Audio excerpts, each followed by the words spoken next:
Sykes-picot Agreement and how it affected the rest of the world after World War II. Now, we missed a bunch there, didn't we? I didn't talk about a bunch of stuff that happened in the 1920s and 1930s. The thing is, the Sykes-picot Agreement, which divided up the Middle East.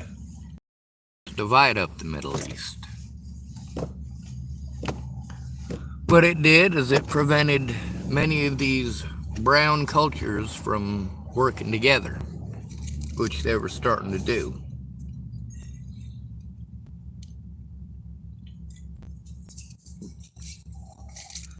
We had Malaysians trading with Muslims, and we cut it off.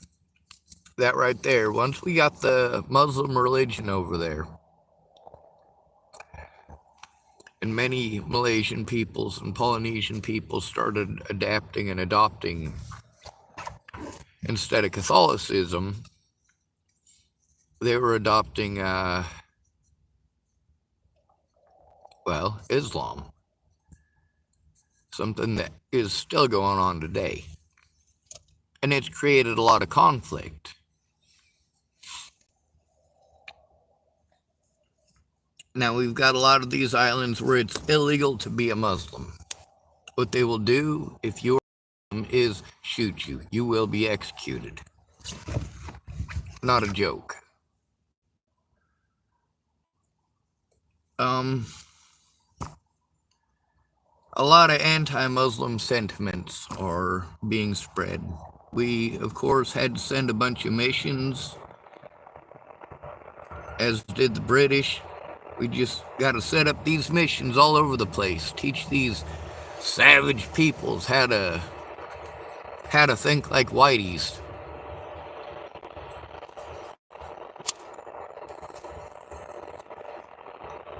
We're gonna touch on the Vietnam War. The picture that graces the front of this is called a proa. It is a traditional Samoan boat, a traditional Okinawan boat. It is a traditional Malaysian boat. It is a traditional Polynesian boat. It is a traditional Hawaiian boat. It is a traditional Tongan boat. It is a sea voyaging vessel. Fully capable of gracing even the Ivory Coast. Just so you know, there are a lot of proa on the Ivory Coast. They're a little bit different. That actually came through in the 1600s, 15 and 1600s, according to Europeans who claim that the proa design and idea came back with Captain Cook. It did not. Or they claim that it was an earlier Dutch vessel that came by. It did not either. On the west side of Africa, this is the Atlantic Ocean side of Africa. That is where the Ivory Coast currently resides. That area right there is where they're finding proa that are hundreds and hundreds and hundreds of years old. Some of these proa are over 500 years old. Are they still in use? No, they were buried in sand. It's a good way to rescue them, isn't it? Now, my question is, how come the moisture in the ground didn't eat it? And how come the salt didn't destroy it internally like we keep expecting? Good questions, and I don't know. What I do know is that the results of the Sykes-picot Agreement resulted in Malaysian countries and Malaysian nations becoming disenfranchised. Many of these nations had no desire whatsoever in becoming communist, any more than many of these nations wanted to become Muslim. Religious freedom is supposed to be this great American right, and even here in America, well, you're not free to be an atheist, you're not free to be a Muslim. you're not free to be Baptist. If you're one of those three, you have to worry about people burning crosses in your front yard, burning your churches down, burning your mosques down, or walking in and shooting everybody. And this isn't just here. We've got this religious stuff pushed on the Polynesians hard and heavy. Hard and heavy.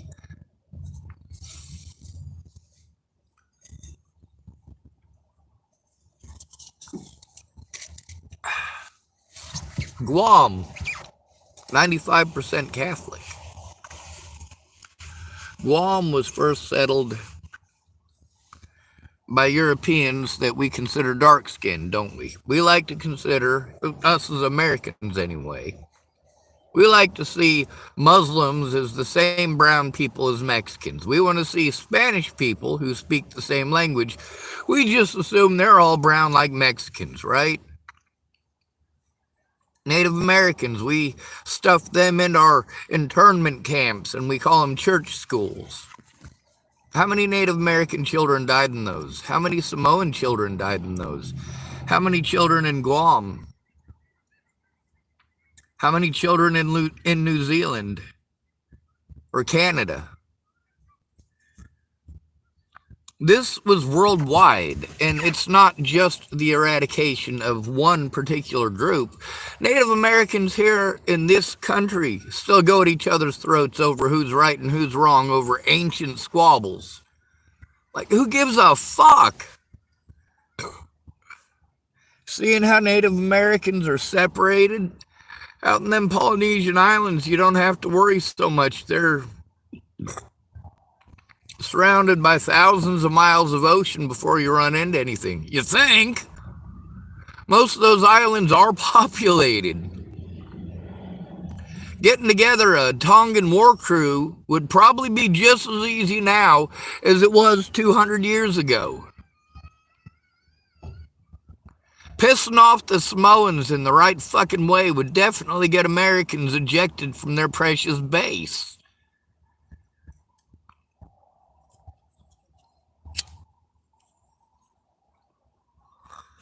And really, with 95% of Guam being Catholic, well, that's just a matter of the pinky of the Pope. Just one little flick. Them folks on Guam are very likely, because of their religion, to follow the goddamn Pope. Pardon my French. Obviously, that wasn't French. Cod could be French, but it's also mentioned by Shakespeare. So, cod, obviously, could be English. Now, as far as damming it, you'd need those fish to poop a lot in order to do such a thing. However, I was raised to be Christian, and in the Bible it talks about not saying the Lord's name in vain. Now, the way that that is interpreted by many people here is don't curse, don't say cheese and rice. No. It's much more than that. When you want something trivial, and that's what you want to ask the Almighty for.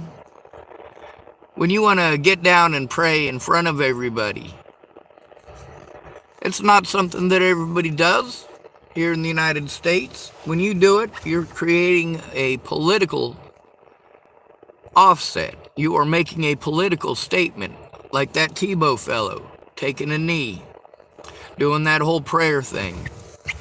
I see it very different for him doing that than I see black people like Colin Kaepernick when he does that.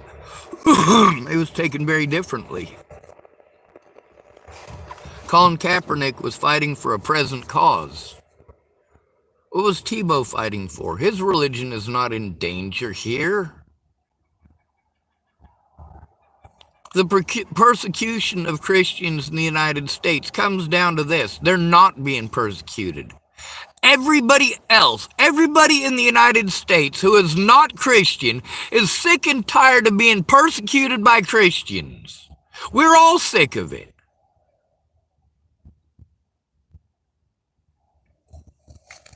But it's not about Christianity, is it? It's about power and control. Y'all remember that second way of fighting war I was telling you about? There's 3 ways to fight it, and truly every war requires all 3. The first way, well, 2 of them anyway. The most popular one absolutely is not necessary. Nobody has to die to fight a war.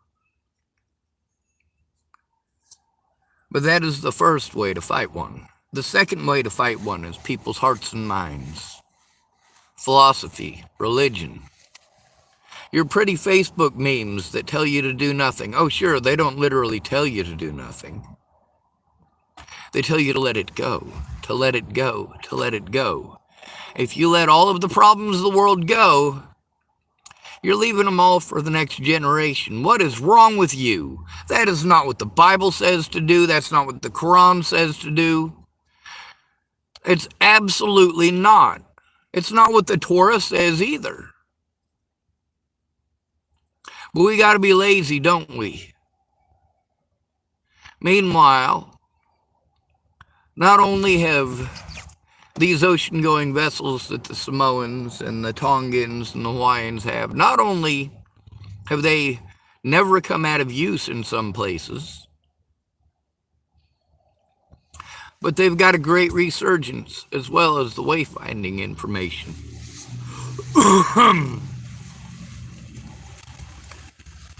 Muslim wayfinding was far different than European wayfinding. Matter of fact, much of the wayfinding equipment that we have came from Muslims. Prior to the Muslims, because they were just Arabic, there was no Muslim religion for a long time.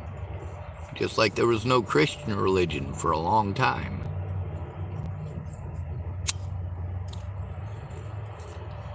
Now, sure, we want to put sentiments in it and say, oh, well, you know, this is based on a God going back to the beginning of time. Yeah, but your particular part of it, when did it start? When was Muhammad born? When was Jesus born? That's where your part of the story separates into something else. When the Polynesians went out across and pollinated Malaysia and went across and populated Hawaii and Samoa and Tonga and many other islands, New Zealand. They're all one people, but they all diverged. They took different paths, different roads, different wind. They followed a different star. Maybe a storm took them. Maybe it was sunny and bright and fast, and they got where they wanted to go quickly, even if they didn't know where they wanted to go. That's how we ended up with a lot of people of the Tlingit, Aleut, and Inuit blood who have Polynesian blood. Same thing in South America. And although it's a very, very small amount, I wouldn't expect people to come all the way onto this big old land. It's just too big, and it doesn't move right. Once you get close to the American coast, especially on the Pacific side, everything wants to destroy you. It's like God himself brought his destructive hand down and decided that anything smaller than a parking lot is going to get bashed on the shore. And if you're bigger than a parking lot, you might still get bashed on shore. We get horrible storms that come from the north, and then we get these freak icebergs out here. Not as far south as Oregon, but Washington State for certainly. We're talking about icebergs that are half a mile across underwater, but you're not seeing any of it because none of it is popping above the surface. It's just a couple inches below.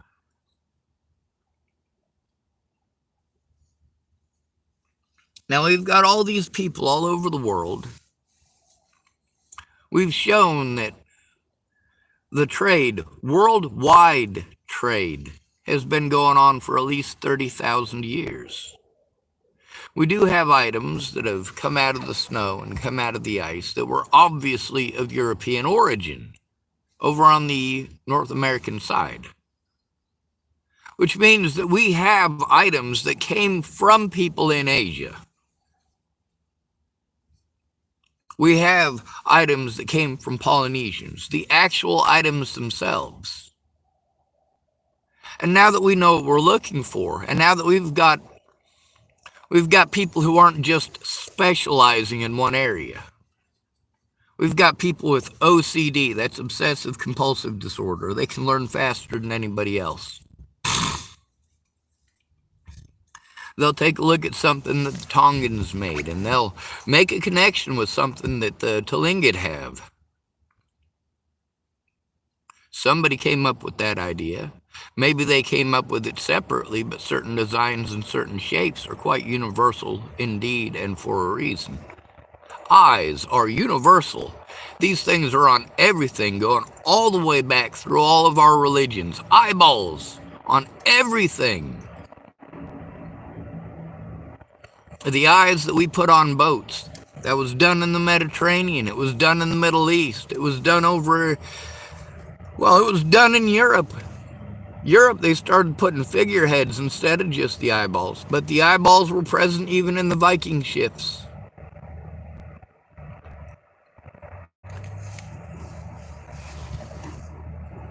Same thing with the Polynesians. Same thing with the Tlingit. I didn't see any eyes on the Inuit ships, but I saw some pretty big holes that were likely there for some purpose. Now, what does all this have to do with the Sykes-picot Agreement? Well, none of the nations that were involved in the Sykes-picot Agreement ever stopped doing that. Once they realized they could get away with it, much like Waylon Lolatai. After he assaulted me in Boulder, Colorado, he knew he could get away with it. People were just going to support that kind of violence here in America. So what did he do? He went out and he decided it was okay to do that to black people and homeless people because he's dark-skinned. Well, that ain't right. How is Waylon Lolatai being dark-skinned make it okay to harm another person? How does somebody being light-skinned make it okay to harm another person? How does being a different religion make it okay to harm another person or to threaten to kill another person? Many of the Christians who offered to help me, their idea of help was to tell me what to do, what to think, what to feel, or tell me to let it go. Just let it go. That is the worst advice in the history of ever. That allows your predators to get away to do it to somebody else. And how shameful a person you are for allowing such a thing. But you don't see it that way, regardless of what your religion teaches.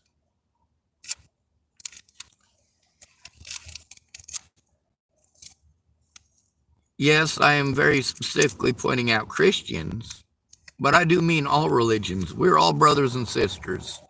All of us. So Greece. Greece was started by a bunch of filthy pirates. That's where we get the modern idea of democracy from, isn't it? Meanwhile, Greece itself is no longer a democracy. They're barely a democratic republic. Many of these American-held islands, Samoa, Guam, Puerto Rico, these people do not even have the right to vote for the President of the United States, yet they are all American territories. It is not any different than imperialism. Matter of fact, that's exactly what it is. We need those bases over there.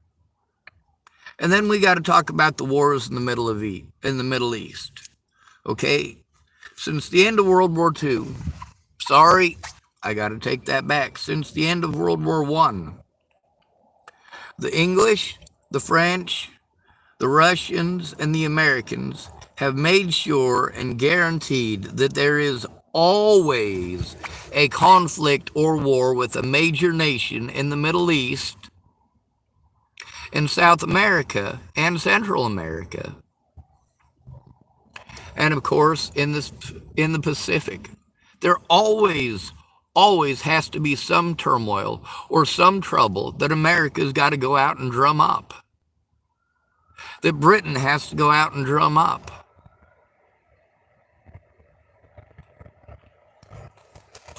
When it comes to the proa, there's a lot of stuff that's similar to the Tlingit ships.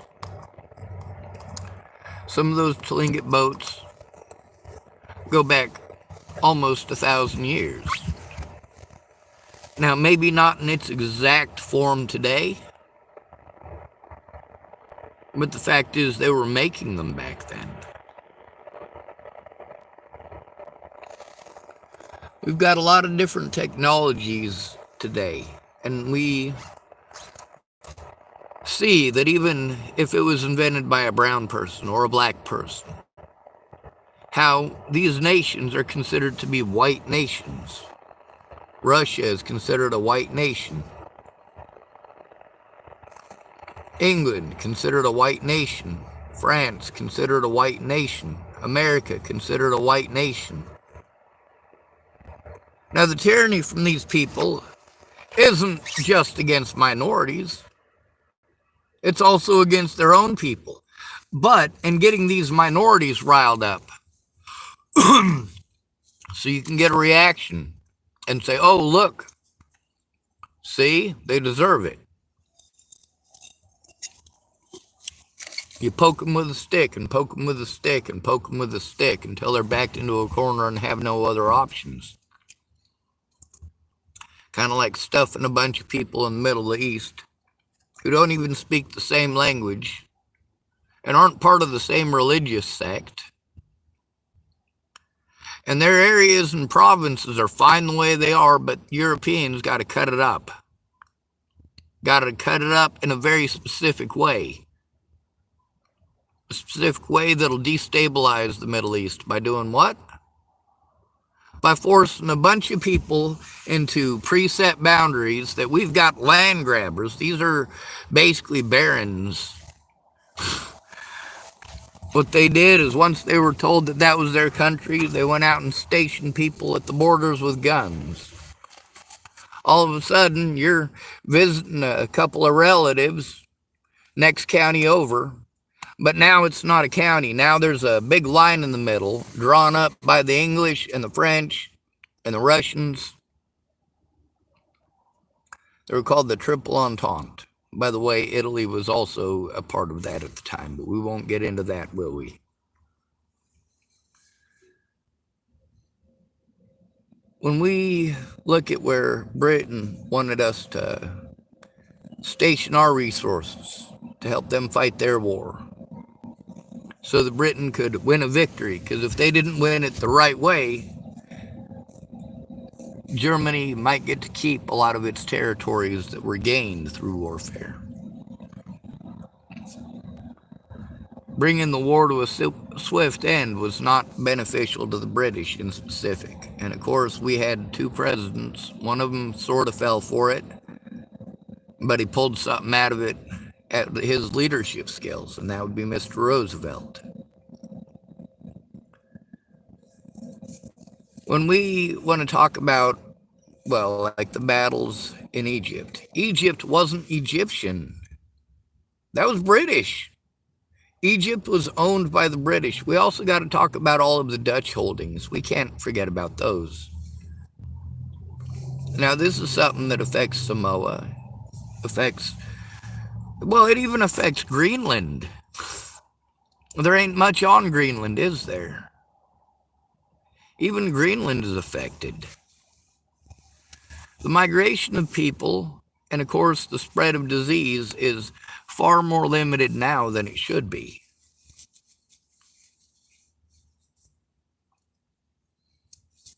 When it comes to traveling and meeting new people, there are things that you can do, inoculations, depending on your scientific and religious beliefs, I suppose. Protecting yourself from getting diseases is important. Preventing other people from catching your diseases is important. But also, people have always traveled and they're always gonna travel. So diseases are going to travel too. It is just going to happen. Now, when you've got a situation where the governor of a particular province, where the majority of the people speak his language, now all of a sudden we have divvied them up. And this person has to respond to emergencies 150 miles away with people who don't even speak the same language. He's got to go and find himself an interpreter. Now, it's possible you might find an interpreter. You're more likely to find a Mexican interpreter in San Antonio, Texas, than you are to find one in Chapel, Nebraska, though. You'll find some people that speak Spanish, but it won't be like grabbing somebody off the street. Hey, do you know what this lady is screaming about? She's got blood on her hands. I don't know where it's coming from. Can you understand what she's saying?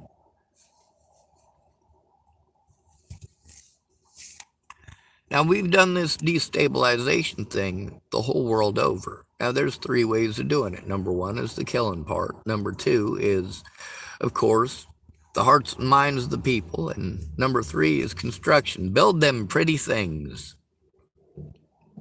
The Romans tried to woo people with pretty things. But you couldn't use the Roman bath after being injured in battle. It would kill you, literally. If you had an open wound, even if it was stitched up, you would get an infection from going to the public baths. The water was heated up warm enough that it was a perfect culture for just about every kind of nastiness that you could grow in water. They just kept adding pretty smelling stuff. So you couldn't smell the fact that you were basically rolling around in other people's nastiness.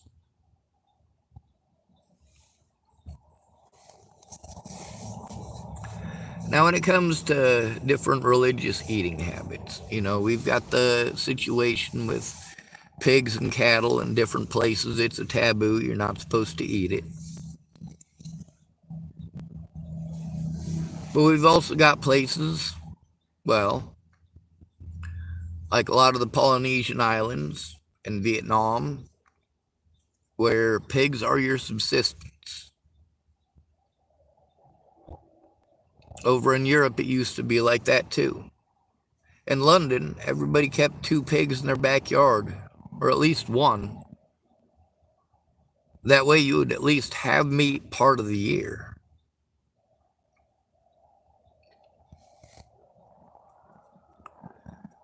We've pulled away from that. We've pulled away from the everybody gets a plot of land kind of thing. Now, the way the Samoans viewed the land, and a few of the other nations of the Philippines, I do have to call them nations because they have fought full-blown wars with full-scale armies across pretty large swaths of ocean. So, yeah, they are actually their own nations. Some of them gained independence, but still have dependencies on the mother nations. That's how a lot of these specialty woods that you guys like to get. You get into Jason Momoa and you like the cool stuff that he does, so you learn a little bit. Next thing you know, you've learned about this stick that you want to make, and it has to be out of that absolute wood. Or you started learning about Hawaii because you got a girlfriend and she's from Hawaii and she fucking rocks. She totally rocks. So you want to learn everything you can about Hawaii. But you're a guy, so you're into martial arts, and you start learning about all these shark teeth weapons, and then you freak her out because you're sitting there at the kitchen table tying shark teeth to a piece of wood you found. But then, of course, she understands. You're trying to understand her culture. And you don't understand why she's freaking out about koa, which is a type of wood, because you ordered some so you could make these things traditional. I like the idea of being able to defend myself. I like the idea of others being able to defend themselves. I also like the idea of hitting the open sea. I understand that piracy is what helped spread Islam, and also what helped to create an independent and free-thinking Spain. That was just shortly before the Catholics took it over and slaughtered everybody that wasn't Catholic. And when we point out Muslim nations, how they have closed borders, there's a reason for that. When we want to point out how they won't let Christians in and how horrible it is that Christians can't go in and do their mission, well, there's a reason for that too. What mission are you on? What does that usually result in? Sorry, what does that eventually result in? It is an eventuality. Conflict. Why fuck with something that works?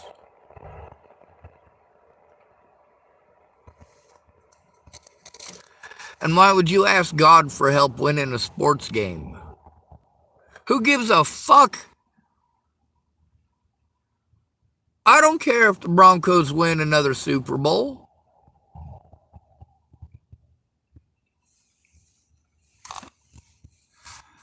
I don't care about the attention that he's trying to draw to himself for his personal gain, his personal vanity.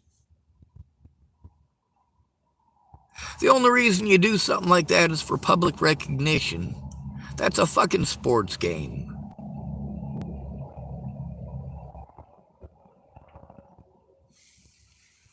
Now, I do like a lot of the sports games where, like the Maori and all that, they do that haka, right? Isn't that cool? Yeah. And they're real loud and they do their eyes real big, and then they get started playing rugby or soccer. That's what we've relegated this stuff to, haven't we? Something to do before the modern gladiatorial games. All of the coliseums on Earth, all of the amphitheaters and stadiums, all come from the Greeks and the Romans, very specifically the Romans when it comes to these coliseums. When it comes to Denver Coliseum and Mile High Coliseum, these are all modeled after Roman buildings, Roman spectacles, bread and circuses. How do you keep the people from killing each other? Well, make killing entertaining to them, which is exactly what we've done here in the United States. And then we want to pretend like we're the good guys after we have destroyed a lot of nations and a lot of people's lives in the process.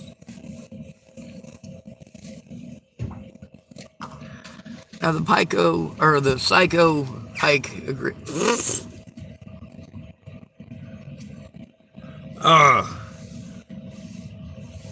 Psycho-pikes. The Sykes-picot agreement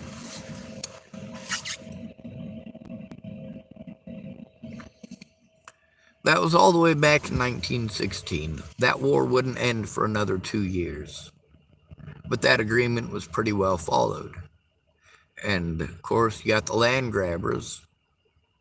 If those land grabbers are grabbing the border where they're supposed to, then they'll probably have the support of Russia. They'll probably have the support of the United States, Great Britain, France, Italy. So those land grabbers became the unofficial, official, legitimate governments. In reality, it remained tribal governments. It remained local governments, basically the equivalent of city-states in a lot of places. But the Ottoman Empire was huge. And that's what was torn up.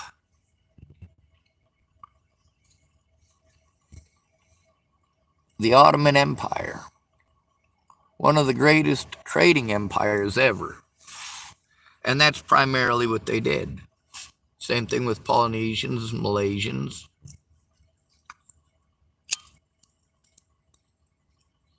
They were sea traders.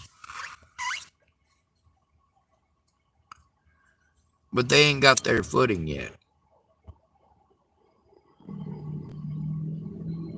Right? They haven't found their footing in the modern world. They absolutely have.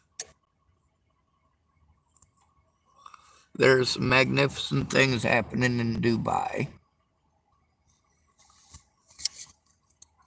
As some of you know, that's on the African side of the Mediterranean.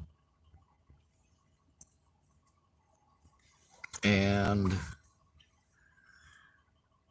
I gotta touch on the subject of Saudi Arabia. This is one of the places where there is eternal conflict. And much of that conflict that we hear about here in the United States is Saudi Arabians supporting us.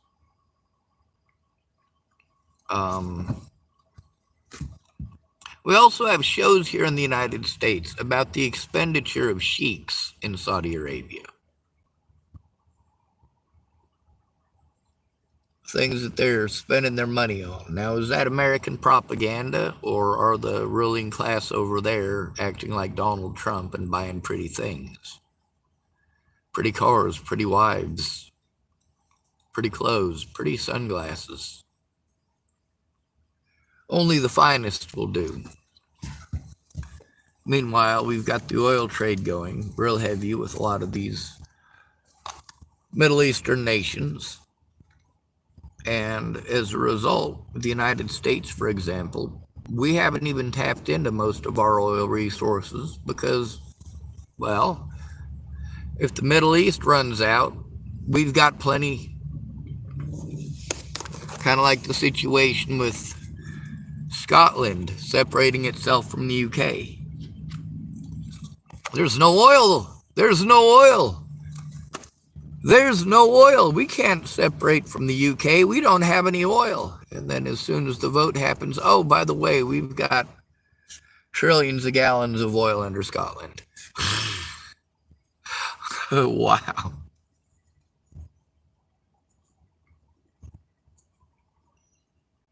Tough breaks, son. That's one of the things about politics. Exchange of information. That's why America is not a true democracy or even a decent republic. In a true democracy, the people are informed. In every other form of government, propaganda reigns. What are they telling us about Saudi Arabia, and is it true? If these things are so true, then why are we friends with these people? See, here's the thing. A lot of foreigners watch the Kardashians and laugh their asses off at how stupid we are for watching that shit. But then we're also watching shows about sheiks from Saudi Arabia who are literally the same thing. As far removed and separated from the people that they govern or boss around as I am from somebody in a house or somebody in a trailer. And as far removed as somebody from a trailer is from someone like Donald Trump or Bill Gates or Vladimir Putin.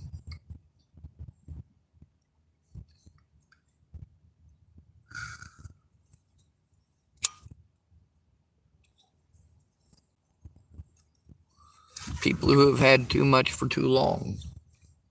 And now we've got it set up so that we've got internet overlords. We've got crime bosses and crime families that don't do nothing but rob people on the internet. You mess with people enough, they're going to find a way to mess with you back. When people in foreign countries realized how naive Americans have been trained to be, we're trained to believe any bullshit that's thrown at us. Any bullshit. Oh, it's because the Saudi Arabians are like this. It's because the Iraqis are like that.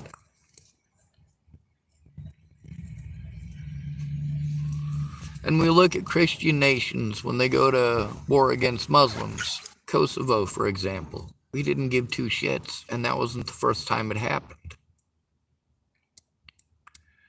Now you can type in GAUGASIANWEAPONRY, and you can hear a conversation between myself and a man who wanted to use an engine design of mine to kill people in Azerbaijan. He even had it in his head that because Azerbaijan was friends with Israel, that somehow that meant that I support the killing. I absolutely do not. I support defending yourself. Here is what I would recommend if a Muslim has people who are trying to kill him. Defend yourself. It is always okay to defend yourself. Same thing for a Christian, same thing for an atheist. We are all human beings, every one of us.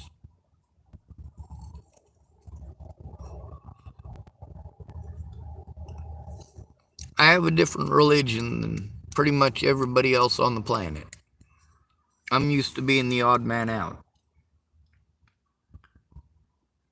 My religion would be popular. The ideas are popular. People claim to be my religion, but they're not. A lot of people claim to be my religion that are not. Matter of fact, I believe probably a full third of the world's religious population holds the same religion as me.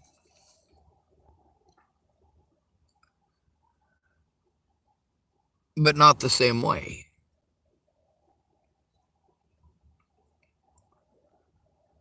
According to my beliefs, well, I've seen plenty of churches and mosques burning on TV and in the papers for the aftermath.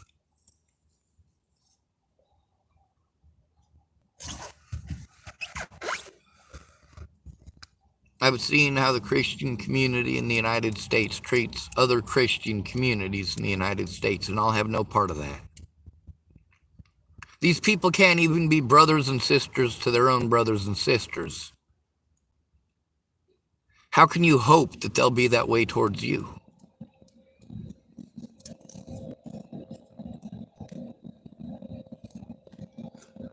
The Sykes-picot Agreement may not have originally included the United States, but the United States very much to this day intends on keeping it that way. Keep the borders as they were drawn. Even if it robs certain regions of life-sustaining resources. Even if it separates families from being able to see their loved ones, from seeing their brothers and sisters or sons and daughters.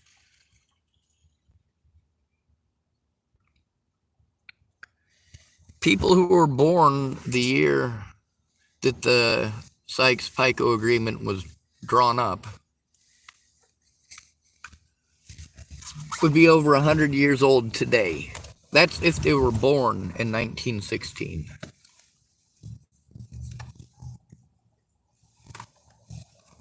The chances of there being many people alive today who could even remember such a thing or the way that it was is sad. That's what we did to the Maori, or tried to do rather. The Polynesian Islands were spared much of our wrath. But they weren't spared the wrath of the Spanish or the English. There has been no shortage of wrath on planet Earth. But this is not what the major religions teach. In Vietnam, most people did not consider themselves communist. They considered themselves Buddhist. We still killed them for it. Wholesale. We really got our boots dirty starting in 1963. But after the Gulf of Tonkin incident, well, we dropped more tonnage of bombs by 1968 than had been dropped by all of the Allies on all of Europe during the entire Second World War. We dropped it all in Vietnam. It didn't shake anything loose.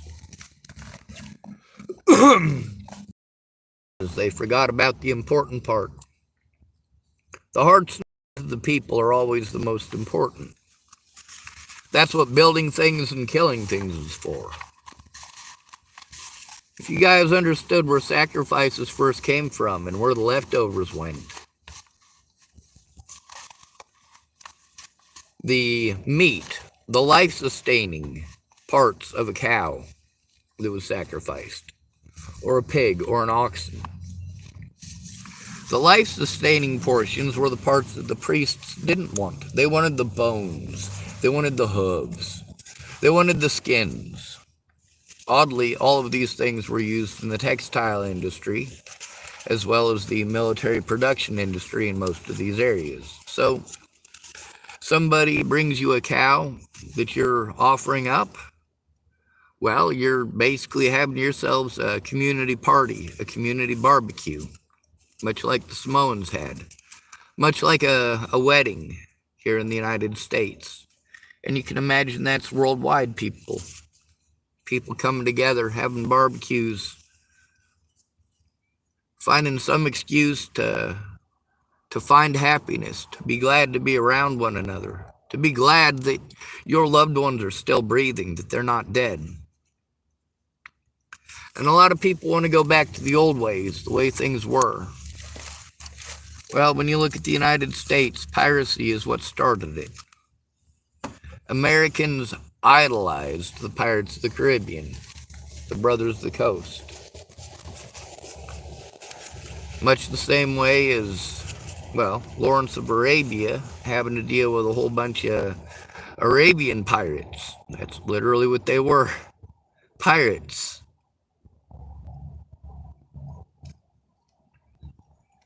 You never know which boat was friendly. Lawrence of Arabia, that was the First World War. By this time, the British have got big metal ships. Italy's got big metal ships. The United States has big metal ships. Everybody's got big metal ships.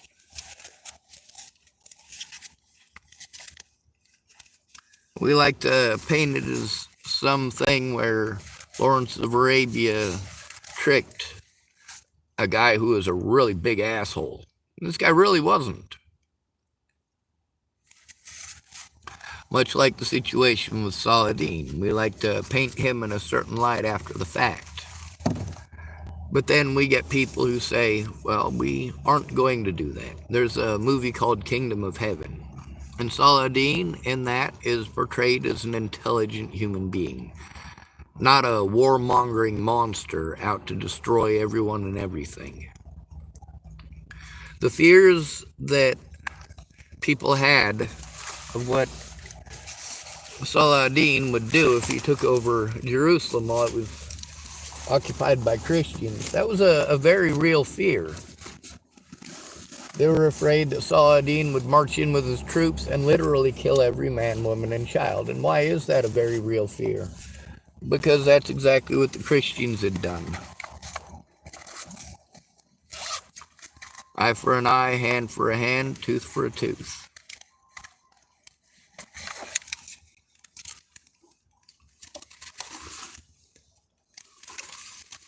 Now, the movie isn't exactly historic, but I believe that the portrayal of Saladin is probably far more accurate than the way that we portrayed him in the past. And I told y'all, I remember the year that we stopped doing the whole anti-commie thing. I mean, sure, we were still pushing it a little bit, but by 1987, we knew that the USSR was done and over. They were finished. And that's when we started pushing this anti-Muslim stuff. And you notice that anytime a Muslim nation tries to reclaim some of its former property, former people, one of these nations has to get involved and stop it. We're allied with everybody, and everybody's allied with everybody, and everybody gets to decide whether or not they want to be allies this week or next week. Oh, you're fighting with the Russians? Well, all right, we're going to be allies, but we're only going to be allies in the way that we'll send you some weapons. We might ask for some volunteers to send your way, but we're not sending you any of our own troops. We're not putting our boots on the ground, and we're not committing America to it. We're not committing Great Britain to it. We're not committing France to it. You get to see how our fears in the Vietnam War, how they were made true by warfare. They were made true by trying to play both sides of the line in a horribly British fashion. There is nothing more shameful than acting British when it comes to making treaties.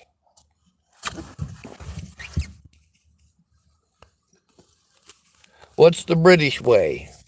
subjugate the people and kill anyone who disagrees. Make promises, keep none.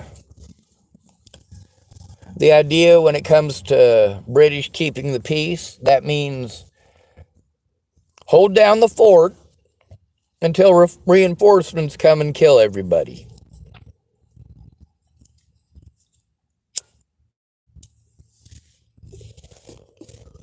Now, when it came to tribal warfare, many of the famous soldiers that we had here in the United States, they fought brutal wars and brutal campaigns against savages. Or at least that's the way they wanted to view it at the time.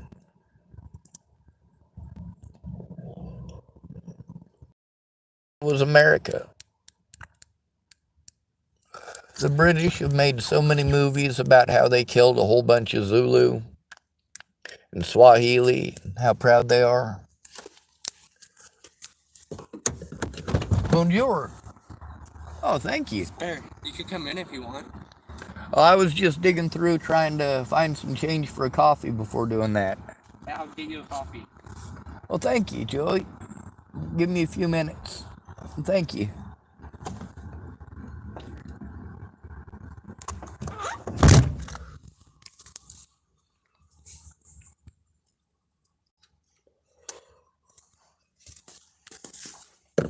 I think it was Luis's idea. Do what? It was Luis's. Ah. The manager. Yes, sir. And I certainly will.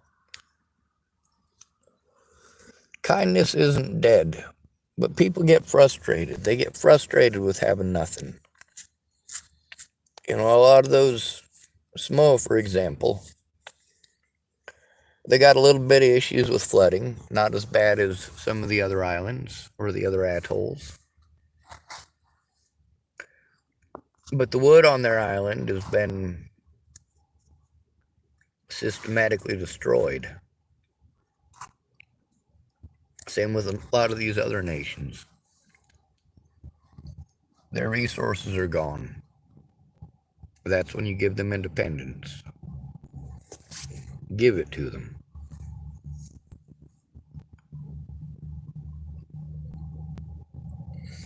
We got a lot of white people. I know you guys want to blame white people for everything. We got a lot of white people who are trying to learn cultures that even those cultures aren't learning enough. A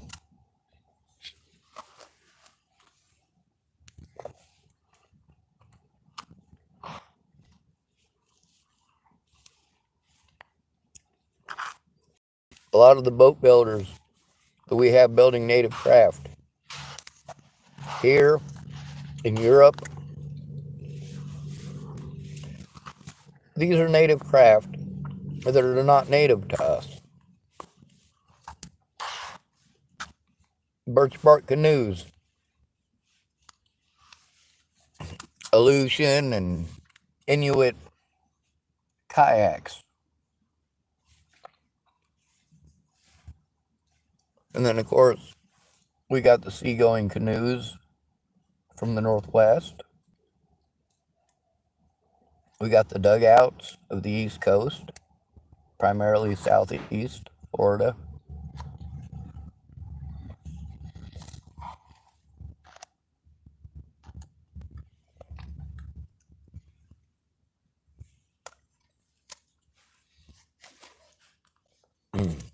That's good. Anyway, I gotta let you go. I did want to tie in with you how all this works together, but I gotta pee like a racehorse. Good to be rid of you. Thanks for coming to visit. Stay out of trouble or don't get caught. Remember, you are your brother's keeper, and and sisters, and no victim left behind, regardless of color, regardless of religion, regardless of gender. We are all people.